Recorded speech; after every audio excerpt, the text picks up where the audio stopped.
Pa sam se i ja baš zainteresirala kako bi ja mogla svoje promijeniti. Iako svojim postupcima ja moje roditelje dovedem do toga da bi i oni možda mene htjeli zamijeniti. Jako sam znatiželjna.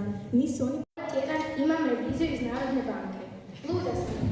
Puna mi ih je kapa. Mama, možeš li mi pomoći napraviti obiteljsko stablo? Kako sad obiteljsko stablo? Napravi ga sam. Što je ti nisi pomogla napraviti to obiteljsko stablo?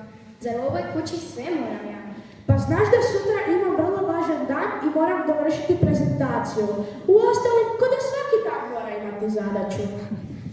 S tobom dijelim svaku sreću, mama.